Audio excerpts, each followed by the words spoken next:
As I told you, it's inevitable to lose eggs for any woman. We know a woman at 20 age, gestational age, she has maybe more than 7 million eggs. When she delivered, only 1 million. When she starts her menstruation at age of puberty, 300,000.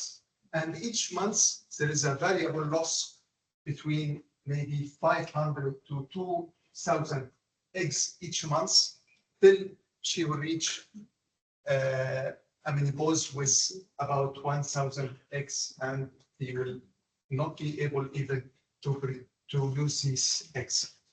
And it's nothing can prevent this process. Some people think that pregnancy will delay. No. Some people think that if she uses contraception, it will delay. No. Lactation. No. Nothing. It's inevitable for any woman.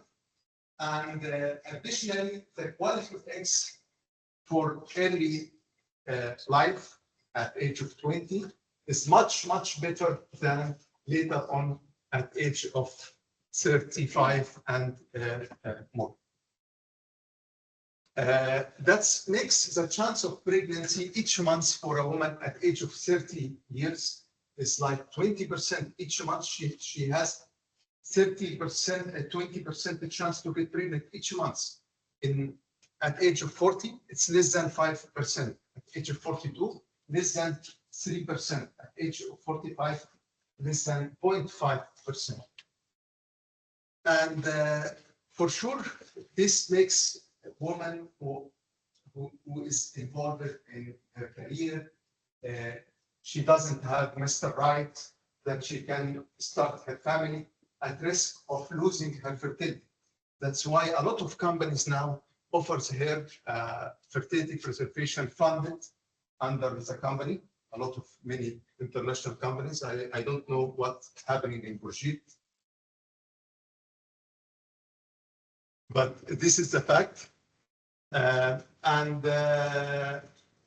This is the age, but other factors, as I told you, gonadotoxic treatment, and it depends on which type of gonadotoxic treatment, what is the dose.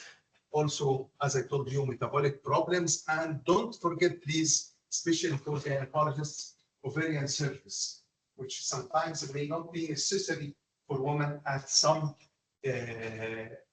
periods of her life, especially endometriosis. We see a lot of endometriosis patients has surgeries on her ovaries, maybe postponed, maybe has some medical management to delay herself, to postpone the symptoms until she can offer treatment. And the curve, if you saw the curve in the previous slide, you will find it's going slowly till age of 35. Then there is abrupt drop. This abrupt drop can start early if she exposed to any of these problems or treatment or surgery. Next, please. This is a classification of gonadotoxic treatment. As I told you, there are some has very gonadotoxic, some less. For sure, for moderate and high gonadotoxic effect, we need to offer fertility preservation. So these are some indications in some details. I like also to concentrate on some benign hematological conditions as sickle cell, thalassemias. They are exposed to premature ovarian insufficiency, autoimmune disease, as I told, endometriosis, ovarian surgery, and we need to consider also social treatments. One of the conditions which is very harmful to the ovary, it's very beneficial for the patients, for the who are having hematological problems like sickle cell or thalassemia. It will change the life of this patient completely, which is bone marrow transplantation. But it needs preparation to do this, which the patient, this young girl, will receive highly gonadotoxic therapy to make her bone marrow to kill all the cells that produce bad quality or bad quality red blood cells. So this treatment is very gonadotoxic, and it's often in early age of life. So we need to know how to protect these young girls from having premature ovarian insufficiency, Turner syndrome, as you know. But for like Turner syndrome also, we need to start early. We cannot wait till the patient she is 20 years. No, if we diagnose early, even during childhood, we need to take actions how to protect her fertility. Even for sure, mosaic Turner has better prognosis, but even if she is pure Turner, there is it's found that there is oocyte early in life, and these oocytes will be lost maybe by age of 12, 13. So we need also to offer earlier. Endometriosis itself, there is a lot of evidence that from meta-analysis of a lot of systematic studies that shows that who has endometriosis, especially endometriotic cells, will have less AMH than who doesn't have. But this effect will be exacerbated with surgery. So if a patient with endometrioma has removal of this endometrioma, the ovarian reserve will be much, much less post-operative than before the surgery. So one of the take-home message today is please try to consult fertility doctor before interfering with endometrioma. Next. So what are the options for women who are, or women who will be exposed to gonadotoxic therapy or at risk of losing her fertility? We need to do multidisciplinary assessment for this lady from all points, especially if she is in oncology, what time we can offer her, how is her condition, survival rate, everything. Whatever the situation, even for endometrioma, whatever, every case should be managed individually with this MDT team. The first option for most of cases is to do ovarian stimulation and to do either egg freezing or freezing. One of the options which is effective and not considered experimental now is ovarian tissue cryopreservation, and this lady can have ovarian tissue transplantation. In vitro maturation, it's considered still experimental, but can be helpful, especially it's added with ovarian tissue cryopreservation. And we have one established measure which can be applied during the chemotherapy, during all starting before the course of chemotherapy and continued all through the course of chemotherapy. But it's a little bit weak, which is GnRH analog, long-acting. It can be done, but we cannot depend on it as a sole measure to protect the fertility. Ovarian stimulation plus oocyte or embryo freezing can be started during any time in the cycle. For sure, we need to do some consideration if we are in the luteal phase or pre-ovulatory, but usually it can take 2 weeks, less than 2 weeks in most of cases. And we do it with antagonist protocol with GnRH trigger. So this, as all you know, gives the patient more to be more safe and protection from OHSS. And we, for some conditions which needs low estrogen, like especially breast cancer, we can add letrozole, and we can individualize the protocol to make her response better and estrogen less, so we can decrease the problems of the stimulation. And if we have time, but this is not the fact for most of patients, if we have more time, we can do another back-to-back stimulation for to get more eggs. Next, please. As I told you, if the patient is married, we can offer her freezing of embryos. If she is single, we can offer oocytes. But as we know, autonomy is not for embryos. So sometimes we can also divide for married patient the freezing between eggs and oocyte to give her future freedom to use their eggs in case of divorce or whatever will happen in the future. Who knows? Next. How many frozen eggs can we keep to tell this patient you are in a safe and you can have a chance or a probability of having at least one live birth? There is, based on data of more than 500 women, there is, we can calculate the probability of having how many eggs according to the age, because for sure 5 eggs or 15, let's speak about 15 eggs. 15 eggs at age of 35 is, has a higher probability of having live births than for age of 40.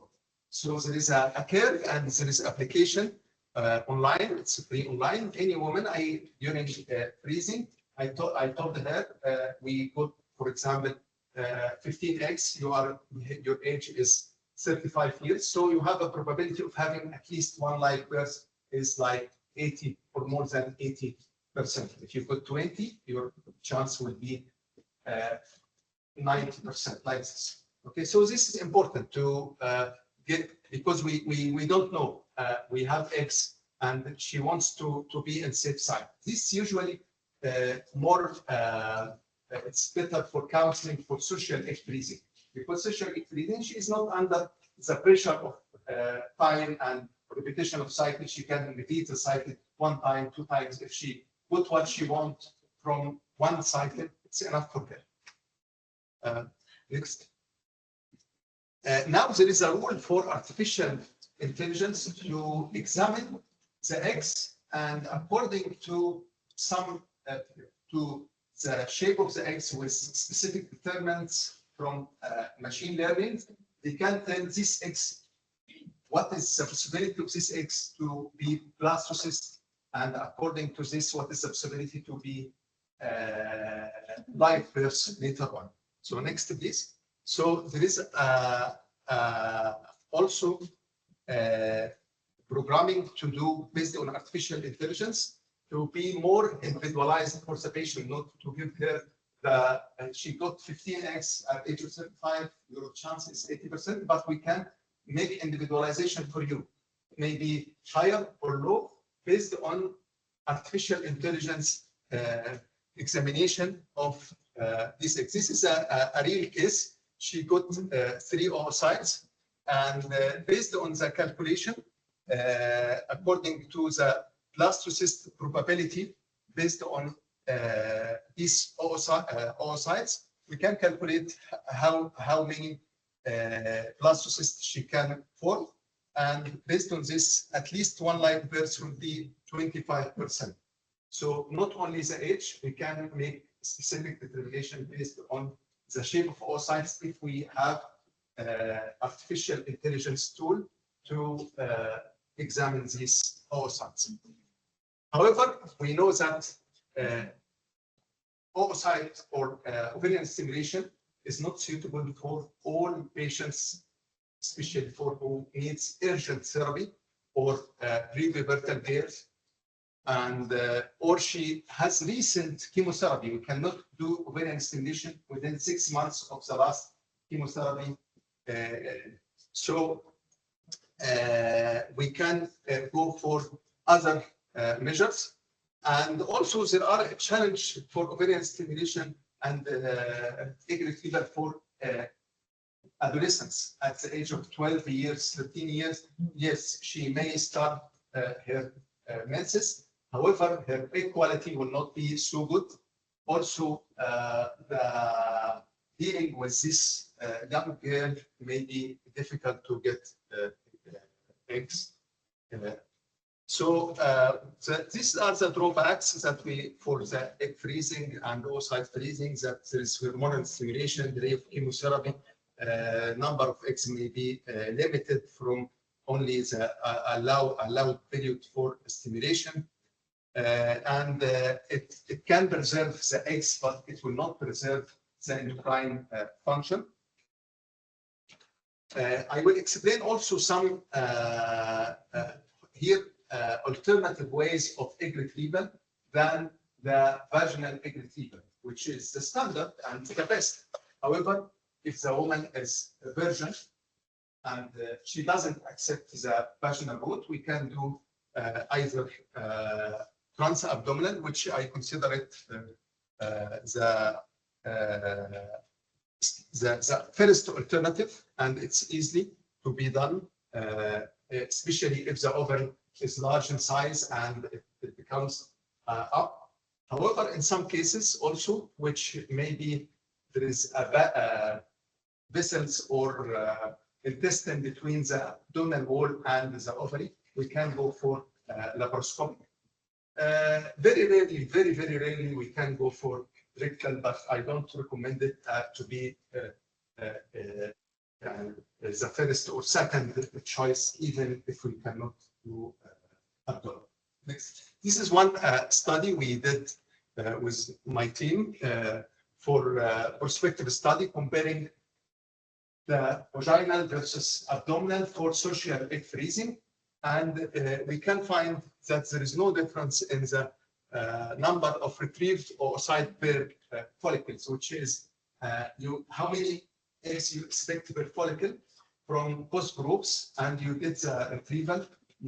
We didn't find any difference between them, and also number of mature oocytes were the same. Duration were a little bit longer for transabdominal, but at the end of the day, it wasn't reached statistically significance, and we presented it in the last Royal College conference, and abstract is published in BGOG. Next, please.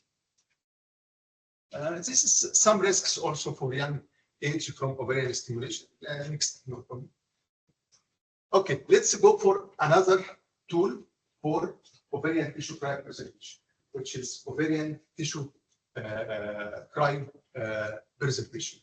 It involves the extraction part for whole ovary, and to prepare only the cortex, because the cortex does have the oocytes, and prepare it and cut it and freeze it. And we have now, after the transplantation, more than 200 live pairs from ovarian tissue transplantation. And the good thing is that about 100 of them are natural, not from IVF. How to do we need to remove part or walls of it. We can remove the whole ovary. We can remove whole ovary, which is recommended if the patient will be exposed to highly gonatotoxic therapy or she is young age. And we prefer to do this because it gives us more tissue for transplantation later on. Easy as you are doing oophorectomy, but we need to try to avoid totally near to the ovary, not to disturb the ovary. And we can also remove part of the cortex. This next. We can remove only the cortex, and also we will go to prepare. Usually we do this for left ovary. When we choose ovary with no dominant follicles as much as we can. We choose the less working ovary. Usually we choose the left more than the right, but sometimes we may go for other ovary. No problem. Next. When we take the ovary, we try to see if there is any follicles. We go with a syringe to try to aspirate any fluids in the ovary, because we could get some immature eggs that becomes mature. This is from one case here in Virginia. We got one mature oocytes frozen for this case. Then we have the ovary. We cut it into two halves, and we started to separate the medulla from the cortex, because we only need to preserve the cortex, not the medulla. Then after separation, this is the hands of Tariq while he is doing one case. He was separating the medulla from the cortex. And then we cut the cortex into small pieces, 1 to 1.5 centimeter, and the thickness will be 1 millimeter only for the cortex. Then we will go for freezing. The standard method till now for ovarian tissue is a slow freeze, which is contrary to egg freezing. Egg freezing is vitrification, but for ovarian tissue, it's still the slow freezing. And we have this machine here in our lab. And why slow freezing? Because it's done for most of cases who have live births now. More than 95% of live births good from this slow freezing technique. Only maybe 5 cases from the vitrification. So it's well established. Next. Then after the patients will be free from her disease, and now she doesn't have working ovary, she started to develop menopause, we can offer her, but she needs to be pregnant. We will not transfer it just for hormonal replacement. No, we can do hormonal replacement by medication. So the main use for ovarian tissue transplantation to give her the chance to get pregnant, because for HRT we can give her medication. So we can transfer the ovarian tissue, and we can make the transfer in not all one time. We froze one ovary in pieces. We can make the transplantation over 2 or 3 times to give her more a chance of having pregnancies. And we have orthotopic, which is at the ovary or near to the ovary, the other ovary. Or we have heterotopic, which is not used now, which was done in the any part of the body, but it wasn't show good effect, to be effective for pregnancy. It can be good for hormonal replacement, but as I told you, we don't use this for hormonal replacement. Next. Transplantation, which is a critical step, either to do in the other ovary. As I told you, we removed one ovary. We will put the pieces inside the other ovary, or we can put near the tube in the uterine, in the same area of the pelvis. But the most effective for also makes this working for natural pregnancy is to put in the other ovary. If the fallopian tube is patent, there is a chance of natural pregnancy. And after transplantation, there is with 3 months, we can find a marked drop of the FSH. After the FSH was 100, whatever, it can be like 50, 40, and it starts to be lower till at 6 months, the full functioning graft, there will be normal FSH level, and ovulation usually starts in a regular way after 6 months. Next. When we will use this technique, if a woman needs moderate to high risk gonadotoxic therapy, and she is prepubertal or early pubertal in adolescence, there is insufficient time to give chemotherapy, or she just have chemotherapy, and during the cycles of chemotherapy, we can give her this opportunity to keep her fertility. And also for some metabolic and genetic problems, like Turner syndrome in childhood or galactosemia also. Some cases are done like 2-3 years old for like these indications.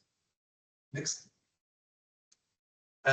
Some cases, famous cases. This is the first case who had ovarian tissue cryopreservation and transplantation from Belgium.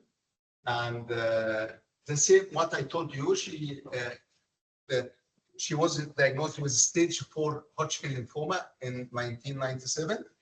Then she did ovarian tissue cryopreservation, and she received her chemotherapy. Then, after she was cured and she married and she wants to have babies, she was menopausal.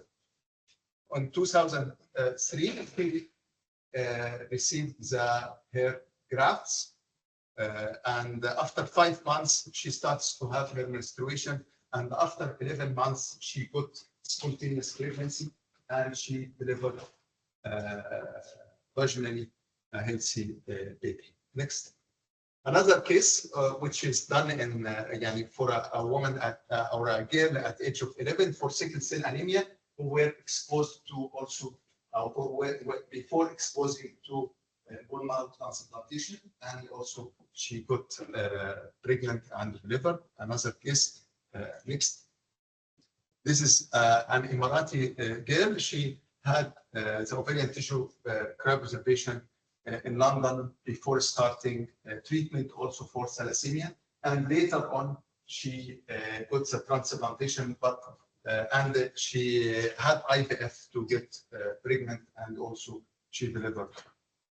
Next. So there are some pros and cons, and for sure ovarian tissue cryopreservation is not our first option because it's more invasive and it can affect the ovarian result for sure. And there are some conditions that may carry the ovary at these conditions may carry malignant contamination. So we need to be very cautious, and we have a specific protocol for this. But one of the unique features that it can give the patients the chance of natural pregnancy. This can happen only with the ovarian tissue transplantation. Also, it can make the endocrine function return to normal. Next. Next. This is a table to compare the 3 pros in ovarian tissue, embryo, oocyte from the usage rate. We can find the embryos has more usage than the other options. But what's important here, if we can compare between the live births between oocytes and embryos and ovarian tissue transplantation, we couldn't find much difference or statistical difference, which means all are effective to give the woman the chance of fertility preservation equally. Next. Also, this is a comparison from 3 big centers for the ovarian tissue cryopreservation. And they compared who have chemotherapy before ovarian tissue cryopreservation and who doesn't have chemotherapy, and shows that chemotherapy will not affect the chance to have a pregnancy, no statistical difference. And overall, the chance of having at least 1 live birth after ovarian tissue transplantation, at least 50% from these centers. For sure, this is the best centers, so we cannot give this 50% is to consider high, but we usually talk global wide is about 30 to 40%. Next. Next. This shows that for sure the chemotherapy will affect the oocytes, so that growing oocytes, but it will not affect the primordial follicles. So it shows that ovarian tissue cryopreservation can be used even after usage of chemotherapy. Next.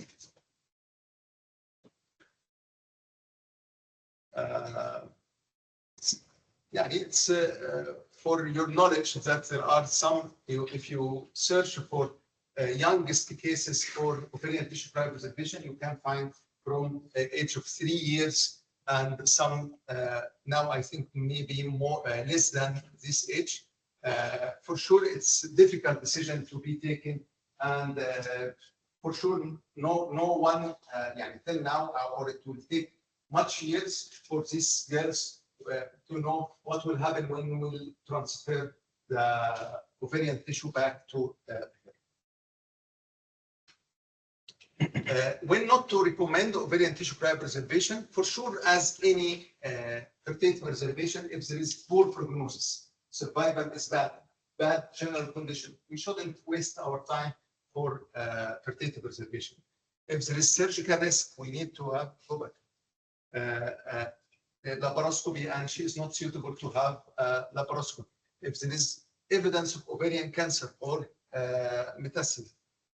And for sure, we will not do if the patient has low risk of ovarian failure. So we do it if there is a considerable risk, because it's intervention, and we remove part or whole ovary.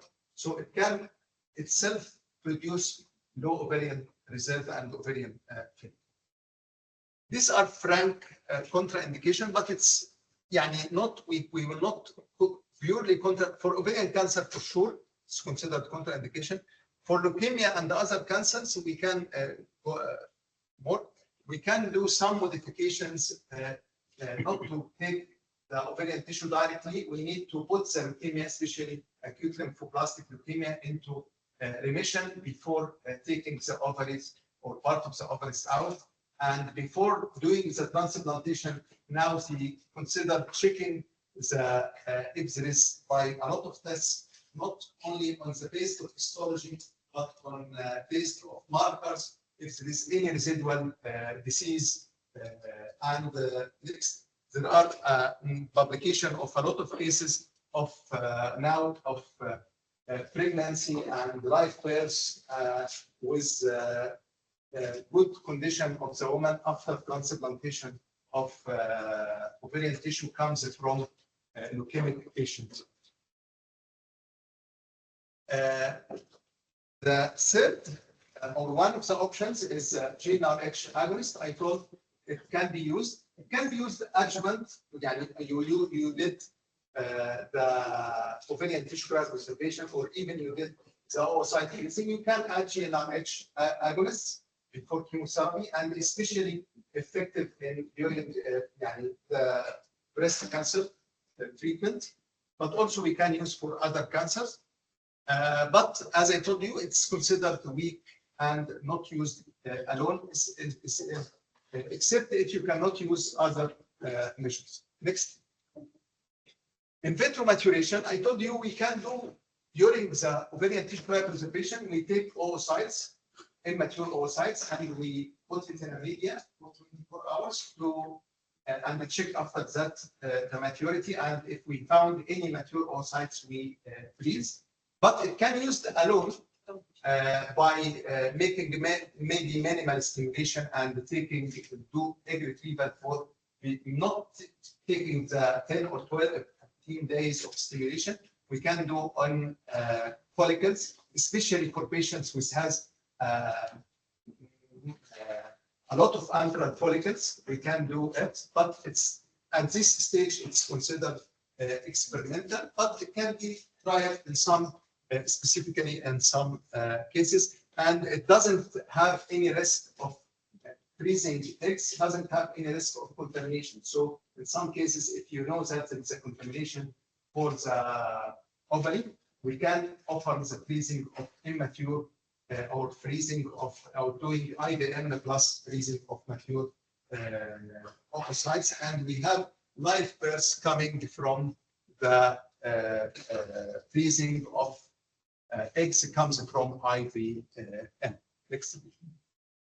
and it's more useful in adult than in prepubertal because there is no activity in the ovary for child period, and it's not applicable for who received chemotherapy. Also. Next. Ovarian transposition, it's considered for women who will be exposed to pelvic irradiation and we want to preserve the ovary.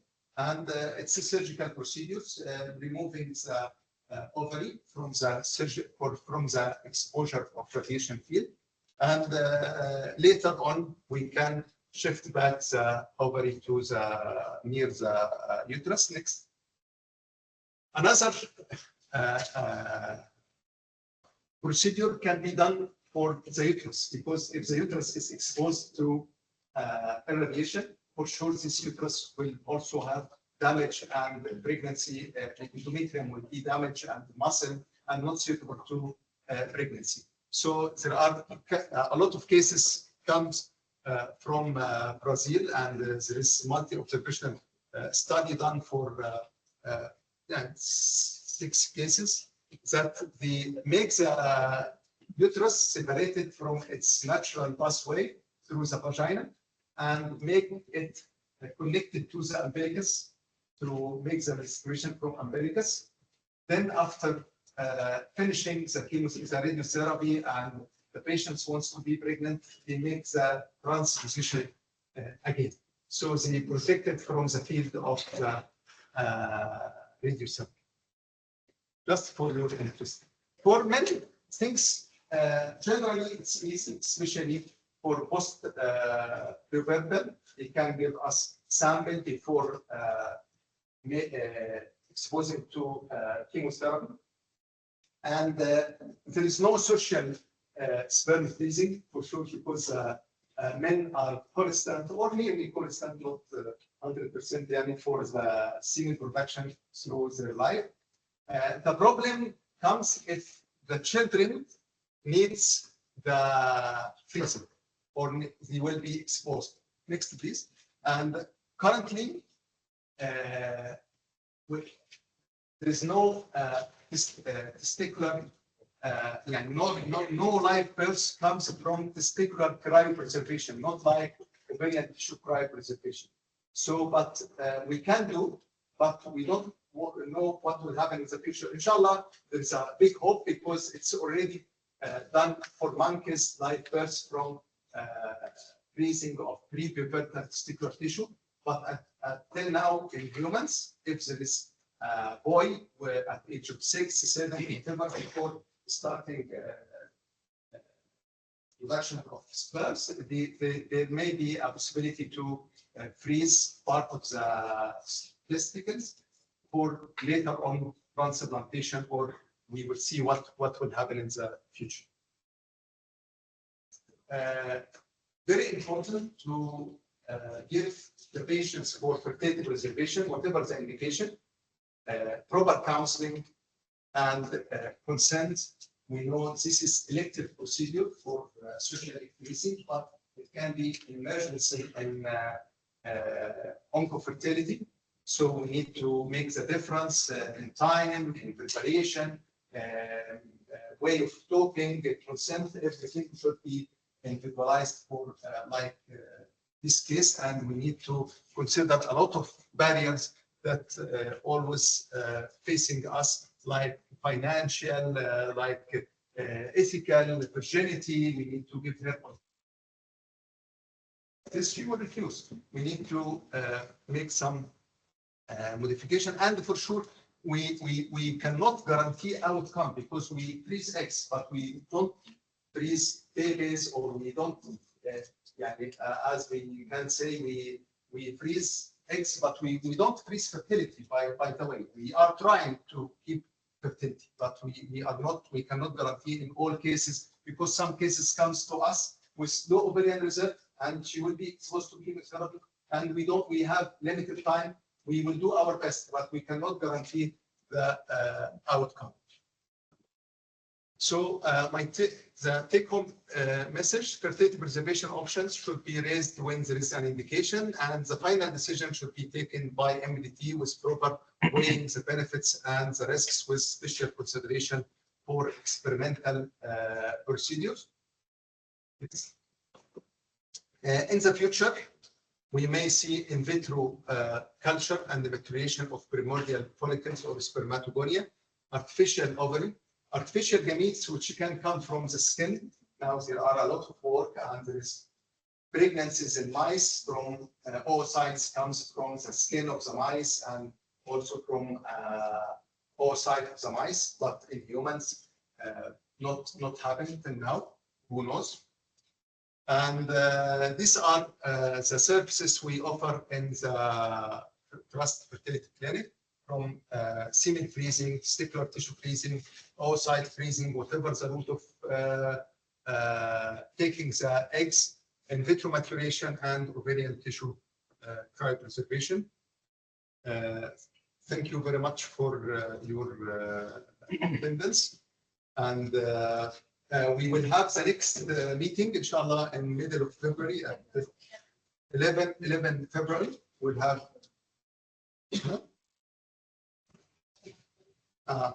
the Hibat told me that there is a post test for attendance. I think there was 3 tests, but everyone told me he got 10 out of 10.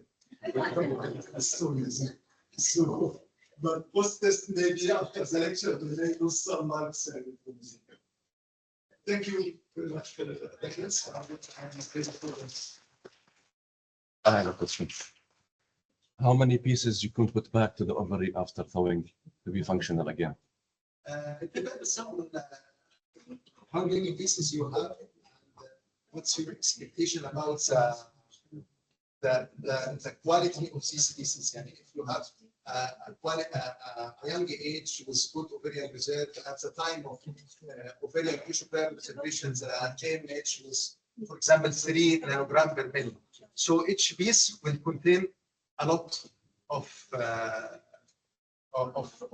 primordial oocytes, so primordial follicles. So you may not put a lot, but if you have a woman frozen at age of 35 or 36, AMH 0.6, I think whatever the number of pieces, better to put one time and give her a good chance to get. Ovary fits as many as you want. Huh? The ovary fits as many as you want. To inside the ovary, Yeah. It can, but also if you we can put some. When I attended in Denmark, the usual practice is to put to divide. Most of them put in the ovary, but they put also in peritoneal pockets, and usually they put the peritoneal pockets to be very low and very suitable for egg retrieval later on. Why they put also in a different places? It can make the ovary, when you have many primordial follicles, it makes the ovulation from the dominant part, which has a big amount of follicles. Thank you for the lecture. I have 2 questions. The first one, I get confused when you are explaining that the patient wants to start chemotherapy. Okay, sure, the chemotherapy will affect on egg preservation and on fertility. So we are going for egg preservation for later.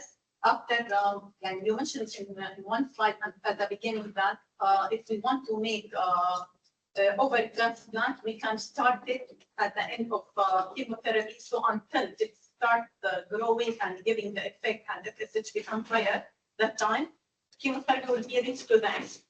My confused point here, if the patient is under chemotherapy, so the chemotherapy doesn't affect on ovary transplant tissue that it is transplanted. Chemotherapy will affect the growing follicles as it affects the sperms. If the male patients take chemotherapy, we cannot make freezing. We can make, but the sperms will be not DNA of the sperms would be not good. So this is the same will happen for the growing follicles, which will come from ovarian stimulation. But for primordial follicles, like spermatogonia, like primary spermatogonia in males. It will not be affected by directly, it will be affected by this. Some of them may be, we will lose some of them, but the growing of them or the who will, or which will exist will be not affected by the chemotherapy. So we cannot freeze mature oocytes, or we can, if the patient is under chemotherapy.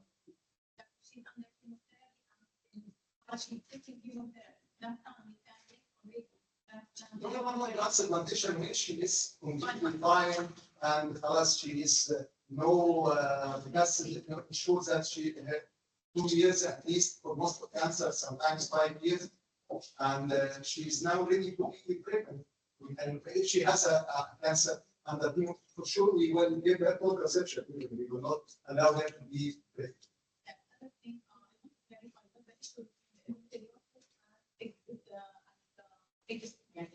Ovarian reserve. Yeah, right.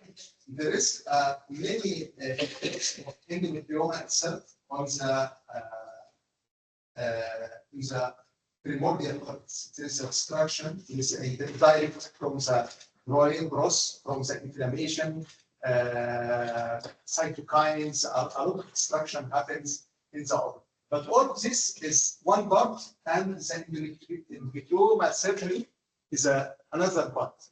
ده حماده وده حماده ثاني اكتر بقى يعني اليوم السيرجري more destructive whatever the surgery يعني even the good surgeons and the very high skilled surgeon will tell you there will be effect. Usually what I saw here that the average surgeon will tell I will do, and don't worry at all. Some patients come to me from some doctors, they told her no, I am different than the others. I will take the endometrioma without having any effect on your ovarian reserve. And this is not right.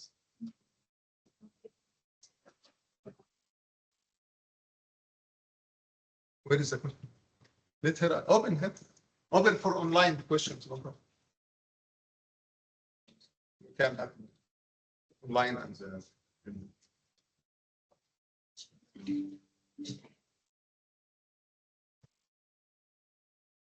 other questions?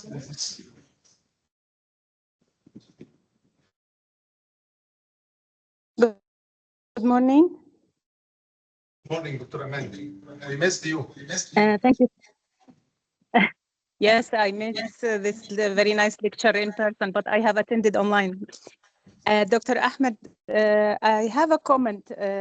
Actually, we need to raise the awareness between physicians themselves that there is an ideal age and ideal condition where people, where women should be forwarded for freezing or for fertility preservation. A lot of doctors will falsely assure women that they are young, that these surgeries will not affect their reserve, and they will delay this procedure, which negatively will impact them later on. I don't know, what do you think about this idea, and why left ovary? This is my question. Again, I missed this part. Thank you for the nice lecture. What is the second of it? Why left ovary? Why is the left ovary? I will. Thanks for your explanation about very important point, which extremes of care. We give the patient at age of 50, 51. Sometimes I have one referred case for fertility preservation, 51 years yesterday, and sometimes we miss this opportunity for the ideal age at 25 or 35, for example. As a gynecologist or as a general physician, I have a patient 32, 33. We can advise her to do social egg freezing if she is not married and if she doesn't have Mr. Right. So, but even if she is at after 45, in my opinion, we need to be very cautious, even for fertility treatment, not fertility preservation. And if you are speaking about fertility preservation, you are preserved the eggs for later on after 1, 2 years, 5 years, who knows, to get pregnant. So when she will be pregnant if we start at age of 50. I cannot understand the second question. What is the left ovary? Why? Yes, you said that we will take the left ovary. So you got two reasons. One was Don't want to waste time in it. For that ovulation happens usually from more from one ovary than others, and there is evidence for this. You will see sometimes from both ovaries, but usually, right, in most of cases, is more have ovulation than the left. So if you take ovary, take the one who may not producing eggs every month. The other thing that the risk of endometriosis and risk lesions and problems happens more on the left. So sometimes you leave the left, and when you come to it, you found it has endometrioma later on, or so more than the right. We don't know why, but this happens more. very interesting information. Thank you. I think I have a comment on this. This is Dr. Wael. I think why is the left? Because most of the surgeons are right-handed, and this is an easy access to them. Oocyte freezing or oocyte aspiration doesn't affect the ovarian reserve. Ovarian tissue, for sure, it will affect, but taking oocytes out, there is continuous loss of oocytes from the woman. Whatever you will take by aspiration, or it will be lost. There is cohort will be lost each month in a regular way, and this cohort may be more than 500, maybe like 2,000 eggs will be lost every month. So we are taking from this cohort what we can take for IVF or for egg freezing.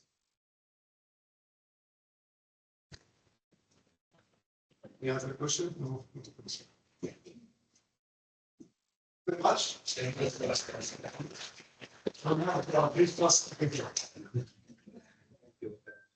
Who attended online missed the opportunity to have that breakfast.